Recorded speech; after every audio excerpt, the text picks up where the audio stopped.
King, I am not a god, I am Humpty! What's good, Tano? It's time to take Nekros Prime to level 9199 Steel Path in Warframe. Let's go.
Shadow of the Dead. Don't forget to like and subscribe, and let me know in the comments below what you think about this video and Nekros overall. His passive: restore 5 health with every enemy death within 10 meters. Not good passive, neither rework. Soul Punish: a blow so powerful it turns the enemy's very soul into a deadly projectile, damaging all in its path. Enemies that survive that blow are marked for harvest and become one of Nekros' Shadows of the Dead if killed while marked. Now, I don't like this ability honestly, and I believe it needs some sort of a rework, so I always change it for a helmet ability. Now, got an augment called Soul Survival, used on a downed ally to revive them with 30% health, which is nice. The Discharge Strike depletes up to 25 energy from the target. Okay, now, Terrify. Terrify is one of the best abilities on Nekros kit, and it's the subsumable helmet ability. Now, cast fear into hearts of nearby enemies. You're gonna send everyone like, oh my god, Nekros is here! You know. Now, this ability can be good and can be bad. Now, the best part about Terrify is that it armor strip. The worst part is when you're playing with a team or in a survival mission, you don't want enemies running over the place, you know, terrified. And especially if you go for high range, this ability sometimes will play against you. Now, Terrify is good for defense missions, stuff like that. I mean, even for Cascade will be okay. But when it comes to survival mission or let's say endurance farming missions, where you go, for example, with Cora, Speedva, which is Nova, and so on, this may be very tricky. I highly recommend that you don't actually use it.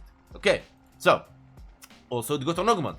Affected enemies have 60% reduced movement speed. So now imagine you go in a team trying to farm something and you just like reduce enemy speed, especially in survival missions, so the enemies will come slow and you will give hard time to allies. So I highly recommend not to use Terrify when you are in a team, especially when you're farming something, or especially if you are in survival missions or endurance, survival, void, fisher.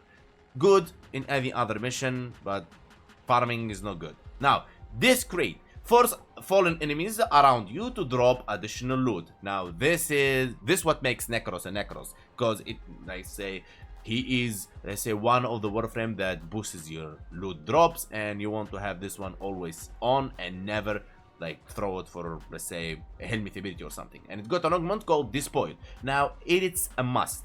No longer consumes energy, but consumes 10 health per corpse instead. It's very easy. You can go with Operator Arcane to get back your HP, but Despoil is really important when it comes to playing him as a loot buffer. That's important because you don't want to keep every time you go like discreet and you lose energy per enemy, and it's not good stuff. Now, Shadow of the Dead summons shadow version of vanquished enemies, the ones you killed, to fight alongside you for a short period. Now, the best part about this, and we are pretty much building Nekros today around this, that the shadows that you will summon, they are the enemies that you killed. They can be Eximos, can be anything. They scale with enemy level. That means your shadows against enemy level 1 will be 1, against level cap will be level capped shadows. And that gives us the opportunity to use the shadows to kill nearby enemies for us. So the shadows will be working for us. Now, not only that, they got also damage multiplier, affected by ability strength, health multiplier, and shield multiplier. So even the shadows that you will summon, they will be stronger than the enemies nearby, which makes sense because you can summon 7 only, for example, or 10, etc. But the enemies will be more, so they don't overwhelm them. So DE try to balance that by giving them more health, shield, and damage multiplier. Okay, now got an augment called Shield of Shadows. Shadows of the Dead augment. Each shadow within 50 meters takes 6% of the damage done to Nekros in his stead. Now this is very, very good, especially at the high end game, because this is not let's say damage reduction in a way. It's like a bit damage reduction because it lowers the damage that you take, but mainly it's transference of damage. Same, for example, like third ability from Nidus, transferring damage to the target that you possess. Okay, but it's very, very powerful. And yes, of course, you can work it around the shield, for example, damage reduction and transferring all the damage that you're taking as a lower percent, so you can reach maybe like 98% or higher bit damage reduction. Okay, let's get to the build now. Now remember, Tano, 79% of you watching and not subscribed, hit the subscribe button, much appreciated, and it helps against the algorithm. Now, before I build my weapons and my warframes, I rely on my method called DVS. D, how I'll be dealing damage, V, how I'll proc viral, S, how I'll strip enemies armor, and don't tell me DE nerfed the armor from 27,000 to 2,700. The damage reduction is the same. Okay, 1 million armor for 100% damage reduction, or 1 armor for 100% damage reduction is the same thing. Now, if you don't like my methods on how to proc viral and armor strip enemies in today's video, you can check the sheet right here. It can help you maneuver around it to find your own style. Now remember, we take things to level cap to make sure that the builds scale and survive at that, because enemies at level cap, they scale in EHP, means that their shield, health, and over guard. We want to make sure that we can kill them at that level. Also, enemies at level cap scale on their damage output, so we want to test our survivability against that level. Okay, now, in Warframe, damage boosting is so easy. Just throw Eclipse and just boost your strength and you'll be good to go. But balancing between survivability and damage, that's the trick in Warframe that a lot of Thanos fails to understand. Now, let's go. When it comes to Archon Shards, I decided to go with 1, 2, 3, 4 ability strength. You don't need 2 Emerald Archon Shards to armor strip, because Terrify can armor strip for you. Now you see that 84%, everything will make sense for you in a second. The Tau Forged Amber Archon Shard for 37.5 casting speed, we want casting speed for the shield, gating, and so on. Now, the build will be a bit surprising for a second, but give it a second. Let me explain to you everything on the build. But before that, you need to understand what is shield gating. Shield gating in Warframe, Warframe is not like any other game. When you receive a fatal blow, you don't die, you lose your shield, and then you enter gate phase. You are invulnerable for certain duration based on how much shields you have. 1,150 shields is equal to the cap 2.5 seconds. When you are invulnerable, you are untouchable for 2.5 seconds. But here is the trick. When you are receiving damage, you don't regenerate your shields.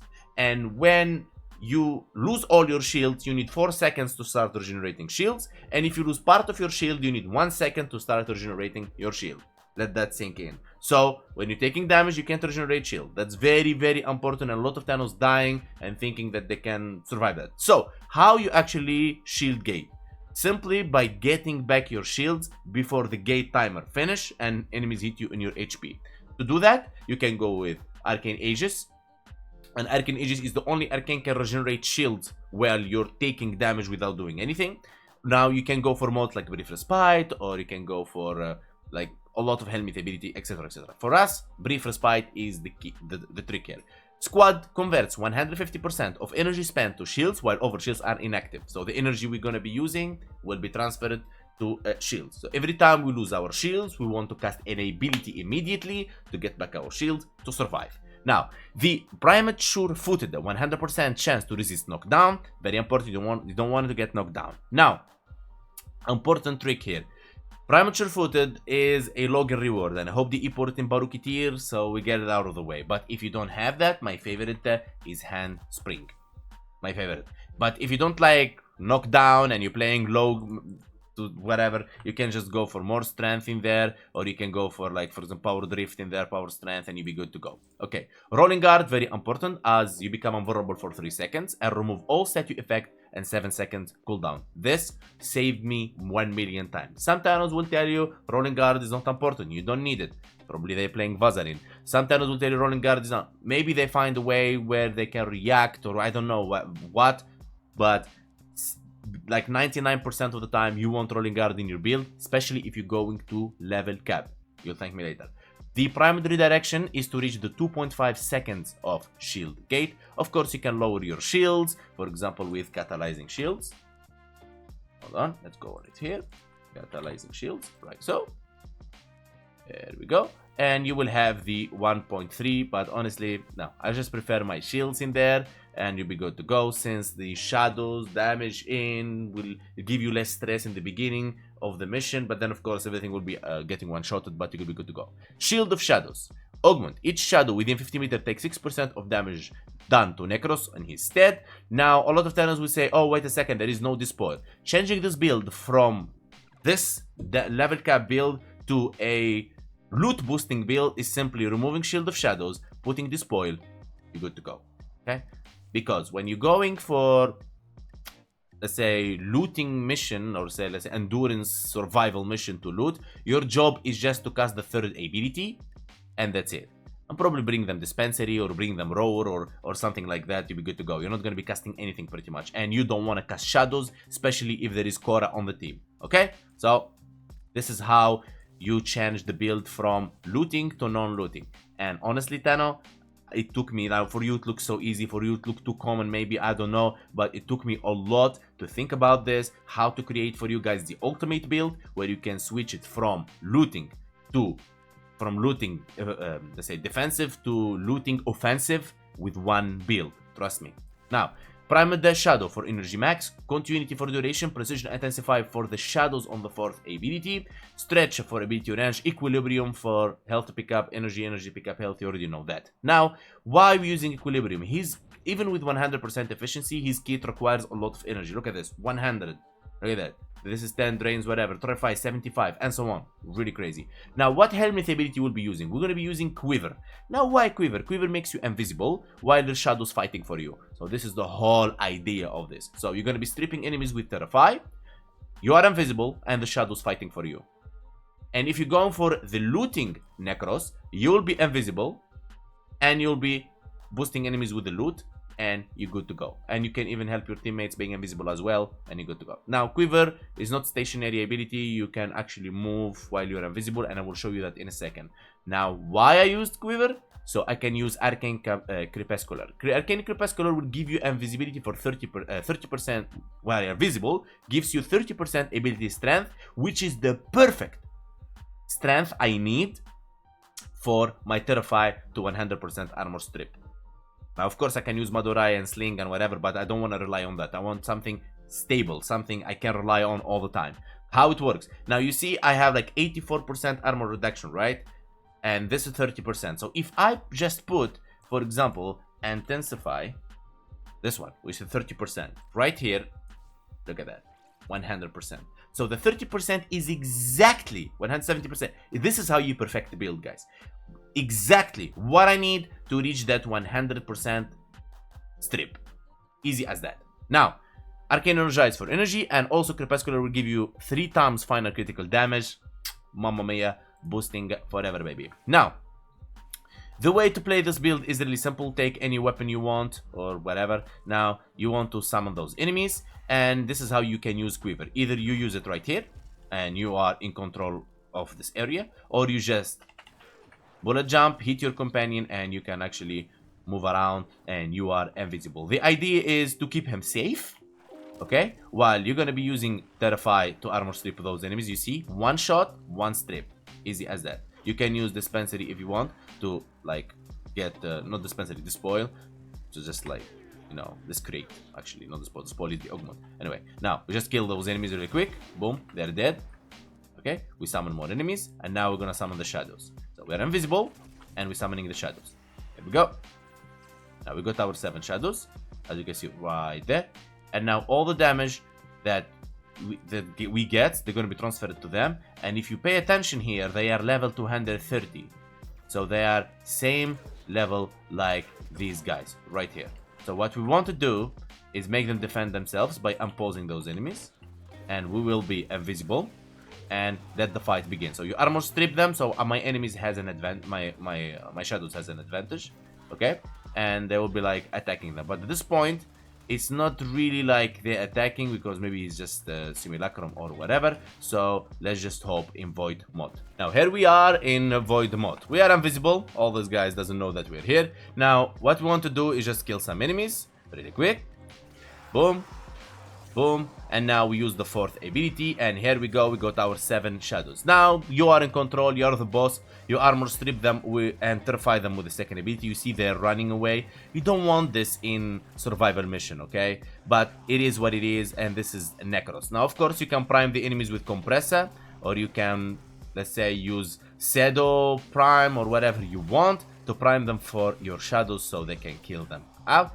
But when it comes to the Despoil build, when you just equip the Despoil to be, let's say, a support for loot, where you cast the 3rd ability, you don't want to use the shadows. What you want to do is actually you become invisible in this corner and keep this crate active, okay? And that's it. Don't cast shadows, because when Korra starts to use her whip claw and your shadows gets in the way, it blocks the whip claw, and you don't want that.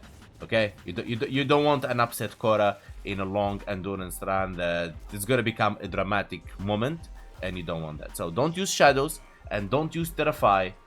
Just go invisible and use your 3rd ability. And if you don't want to use Quiver in that build, or you want to create a 2nd build, you can go with Dispensary, so you can give them more energy and health and whatever, and ammo and whatever. Or you can bring them, for example, Roar, so you be helpful in the mission. Simple as that. Now, when it comes to what helmet ability you would go on Nekros, I would recommend you a lot. For example, you can go with Wrathful Advance if you want to use him for melee. You can go with a lot like Roar. You can go for Eclipse, but I don't recommend it. I would recommend like Roar more, and you can go wherever you want. Remember, Tano, builds are personalized. That means I show you the way, and you choose whatever you want as a helmet, as Archon Shards, as Arcanes. You twist things around. The most important thing about this video is I give you a build that works, that will be enhanced in the future and changed to a different helmet ability in the future. If you know anything about me, every single video is a different helmet ability. If you watch my previous Nekros build, it will be with different ability, and this is with Quiver. Next helmet ability will be different, because my goal in this channel to take every Warframe, every weapon to level cap, and Warframes with every single helmet ability that's worth it. So, in the end, I hope you like the video. I hope you find this Nekros build, let's say, fits your style, because I know it works, okay? Special thanks to all of members, special VIPs, and disputed donator, and all of donations, and everyone supporting me, and everyone hit like in this channel. And look, guys, everybody that hit like, I salute you, big love, and see you guys next time.